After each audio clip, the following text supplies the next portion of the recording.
3 weeks. That's how long my sister-in-law, Jennifer, had been living with us. 3 weeks of what I thought was a smooth arrangement until I uncovered a disturbing truth that changed everything. At 22, Jennifer was still getting her footing in life. My husband, who's the same age as me, 30, had suggested she stay with us for a while. It made sense. She worked from home, which meant we had a built-in babysitter for our 4-year-old son, Terry. It seemed like a perfect situation. I work full-time, and my husband is away most of the week for work. Having Jennifer around meant we didn't have to rely on our aging parents for childcare, which we had been doing up until then. Plus, rent was out of the question for her at the moment. She had just started at a brand new company, and her salary barely covered her expenses. Letting her live with us for free was an easy decision. She was quiet, polite, and kept to herself. We got along well. On weekends, when my husband was home, we would all spend time together like a proper family. Everything seemed fine. Until it wasn't. I started noticing small changes in Terry's behavior. He had always been independent, happy to play by himself, but suddenly, he was glued to my side whenever I was home. At first, I dismissed it as just a phase. Kids go through these things, right? But then it became clear he wasn't just clingy. He was scared. It was Jennifer. He avoided her at all costs. Whenever she entered a room, he would shift closer to me, his little hands gripping my clothes like she was a monster lurking in the shadows. I couldn't ignore it anymore. One evening, after Jennifer had left to stay overnight at a friend's party, I sat Terry down. I needed answers. At first, he wouldn't talk. His big, innocent eyes darted around, searching for reassurance. I held his hands, promising him he was safe, that Jennifer wasn't home, and that he could tell me anything. Finally, he spoke. "I don't like being with her anymore," he whispered. A pit formed in my stomach. I asked the inevitable question, "Did she hurt you?" "No," he shook his head quickly, "but she locks me in my room." My mind raced. "What?" He explained, his tiny voice trembling. Every morning after I left for work, Jennifer would send him into his nursery and close the door. He wasn't allowed to leave for hours. He wasn't allowed to play outside. If he tried, she would threaten him, saying that if he made a fuss, I would come home and scold him. My heart shattered.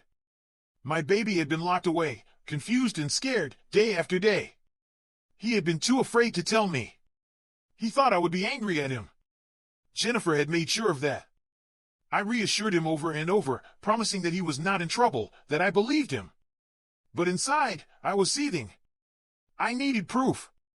If I confronted Jennifer now, she'd deny everything, and I wouldn't be able to make my case to my husband or his family, who were all incredibly close-knit. I had to be careful. That night, I made a call. A friend of mine, a tech expert, came over and installed hidden nanny cams in the living room and kitchen. They were discreet, impossible to notice. Even Terry wasn't aware. I didn't want him to accidentally give anything away. The next morning, Jennifer returned from her night out just as I was leaving for work. We exchanged pleasantries like everything was normal.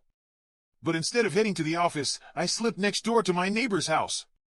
She had kindly agreed to let me stay there, close enough to intervene if necessary, while I watched the live footage from my phone. I didn't have to wait long. Minutes after I walked out the door, Jennifer turned to Terry. I could hear everything through the tiny mics hidden in the house. "Go to your room," she told him flatly. He hesitated. "But I don't want to. Now." Her tone darkened. He whimpered but obeyed, trudging toward his nursery. She followed behind, shutting the door with a sharp click. I could see it on the camera. She had locked him inside. Terry banged on the door, his small fists barely making a sound. "I don't want to stay here." "Be quiet," she snapped. "Do you want your mom to be mad at you?" Tears welled in my eyes. There it was. Proof. And I wasn't done watching yet. The muffled voices seeped through the thin walls, barely perceptible yet unmistakably tense. I couldn't make out the words, but the tone was sharp, heated. My son's voice was absent, drowned out by Jennifer's clipped sentences. And then, just as suddenly as the argument had begun, silence. A click of the door. The lock turning. I froze. She had locked my son inside his room. Terry had never been a troublesome child. Quiet, introspective, content to pace the garden or wander aimlessly through the house, lost in his little world. If this had been about work, there was no need for such drastic action. He would never have disturbed her. So why? Why shut him away like that? A surge of instinctual protectiveness urged me to intervene, to storm across the yard, throw open the door, and free my son. But curiosity held me back. I needed to see what was happening, to understand why Jennifer had done something so extreme. So I waited. Jennifer made herself comfortable on the couch, her eyes fixated on her phone screen, scrolling aimlessly. Nothing suspicious. Nothing that warranted locking a child away. Yet, she stayed there, motionless, for an entire hour. Then, finally, movement. She rose from the couch and headed toward the kitchen. My heart pounded as I switched the security feed, my breath hitching the moment I saw it. The kitchen door eased open. A shadow slipped inside. A man in a hoodie. His face obscured.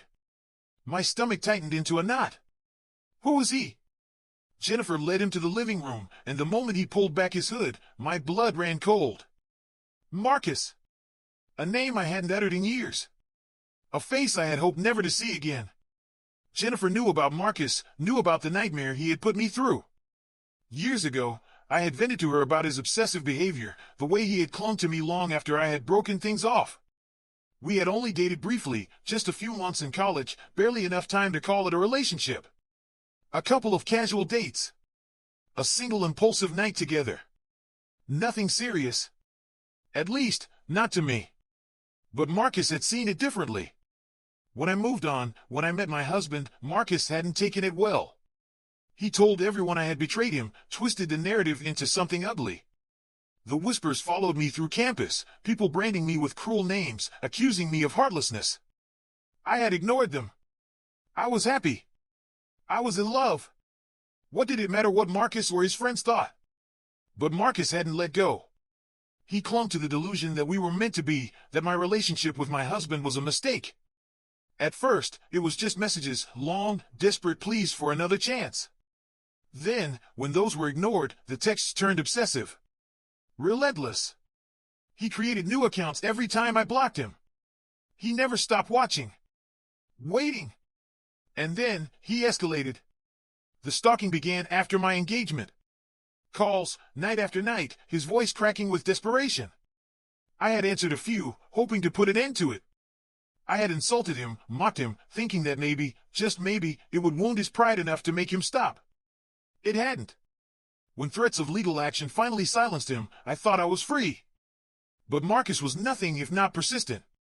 He returned when I least expected it, when I announced my pregnancy.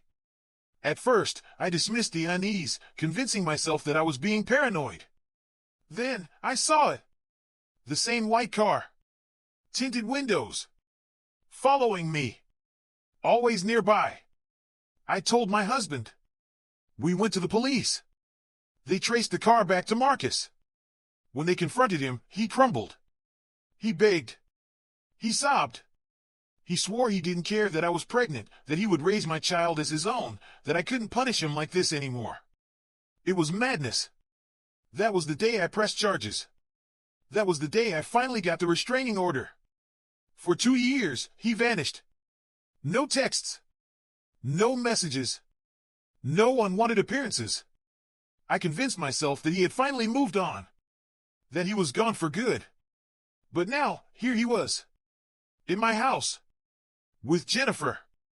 And the way they clung to each other, the way she leaned into him, her hands tangled in his hair, it was sickening. I wasn't jealous. Not in the way Jennifer would later claim. No, what I felt was something else entirely. Rage. Because after everything this man had done, after the years of torment, after all the fear and threats and sleepless nights, Jennifer had brought him back into my life. And she had locked my son away to do it. She was still with him. Even after everything. And not only that, she had the audacity to invite him into my home. My home. As if that weren't enough, she had locked my son inside his room just so she could get cozy with him on my couch. The sheer nerve of it all was beyond comprehension. But I wasn't about to let her get away with it. Not a chance. The moment I saw what was happening, I saved the security footage, grabbed my keys, and rushed over. I wasn't going to enter through the living room. No, that would take too long. The door would be locked, and I'd have to fumble with my keys, giving them a window of opportunity to slip out the back. No, I had to be smarter. I went in through the kitchen. Silent.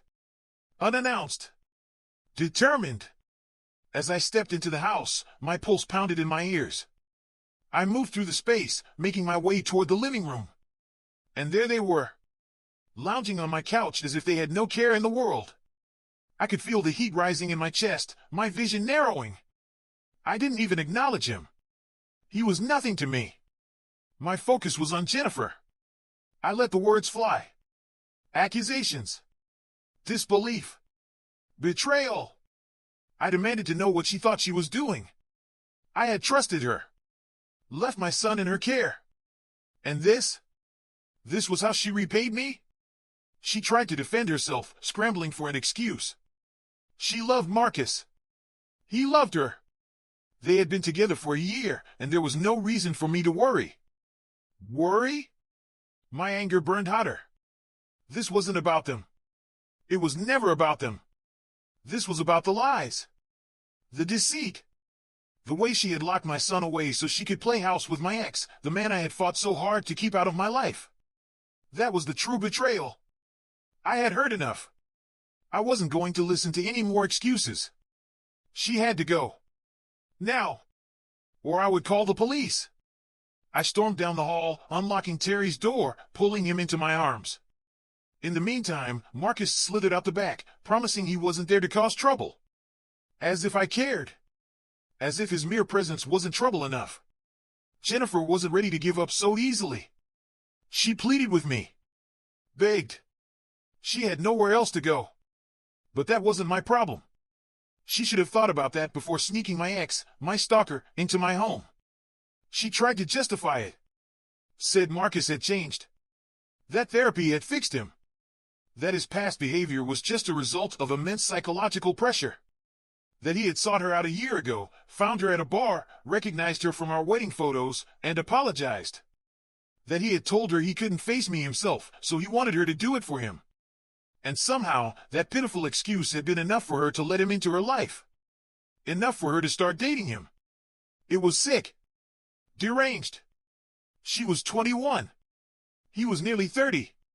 And knowing his history, she should have known better.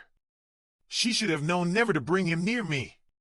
She should have known never to bring him near my son. And yet, she had. I had trusted her. Not because I had to, but because I had wanted to. She wasn't family. I could have hired a babysitter. Could have found someone else. But I had let her stay in my home.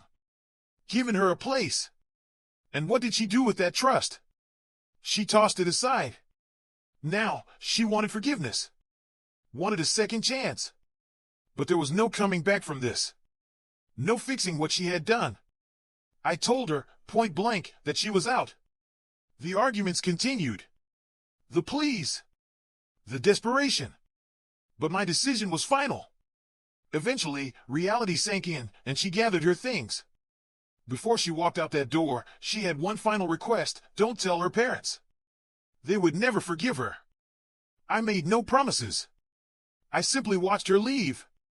After the storm had passed, I put Terry down for a nap. The morning had been exhausting, draining, but there was still one more thing I had to do. My husband had to know.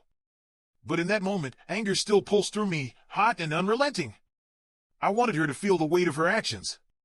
I wanted her to face the consequences. And so, instead of sending the footage directly to my husband, I sent it to the family group chat. I knew what would happen. I knew exactly what this meant for her. My husband's family was close. Unwavering. They didn't tolerate betrayal. Just last year, they had cut ties with an aunt for badmouthing my husband. If they could do that over words, what would they do when they saw what Jennifer had done? But despite knowing all of this, I hit send anyway. And what happened next was something I never expected happened that day. Her own parents cut ties with her, severing all communication.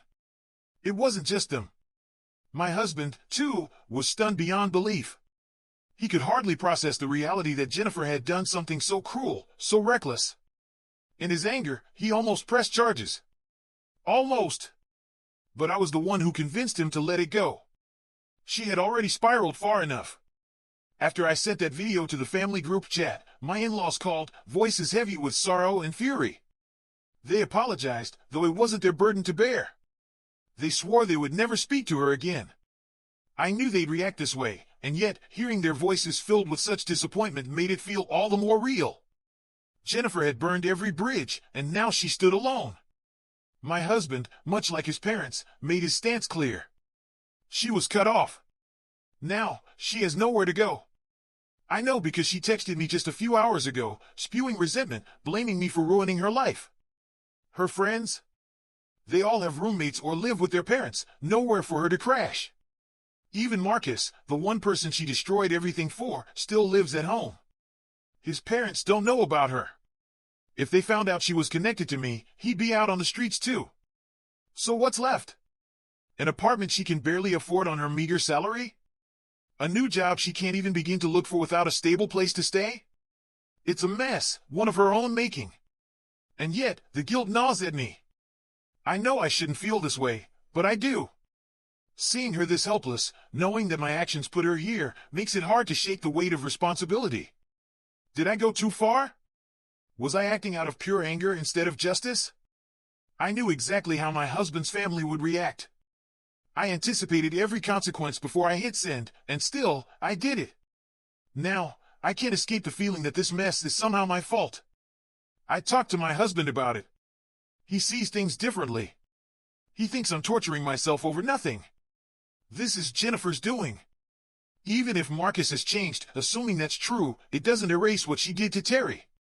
Locking him in his room for hours, leaving him terrified to be alone. We are still helping him heal from that. Jennifer knew what she was doing. She brought this upon herself. My husband tells me over and over again that it's pointless to blame myself, but the guilt lingers. Then there was her message. The desperation in it. I can't erase it from my mind. I keep wondering, did I really do the right thing? Update 1. Thank you all for your reassurances. It's helped me process everything and ease my mind a little. Many of you asked if we've considered therapy for my son. The answer is yes. My husband and I have been discussing it for a while now, ever since we found out about Jennifer's involvement. We'll probably be starting sessions in the next few days. Your concern means a lot. Truly. Update 2. Jennifer reached out today. Not to apologize, of course. That would require some self-awareness. Instead, she sent an email, one dripping with self-righteousness. 2 weeks after everything crumbled, and she still refuses to take responsibility. She wanted us to know that she and Marcus were still together. Despite everything, despite our so-called attempts to break them up, they had survived the chaos. And, according to her, this was all meant to be. She actually had the nerve to claim that everything that happened was fate, so that Marcus could meet her.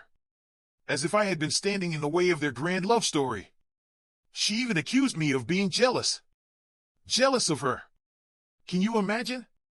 As if I had ever wanted the kind of attention Marcus gave me. As if I hadn't spent every moment wishing he would stay as far away as possible. The entire email was an absurd, narcissistic rant. My husband took one look at it and decided that if she ever sent another, we wouldn't even bother reading it. It wasn't worth our time. If anything, that email only solidified my belief that sending the video to the family group was the right call. Everyone deserved to see her for who she really was. Update 3. It's been a year since we cut Jennifer off. A lot has changed.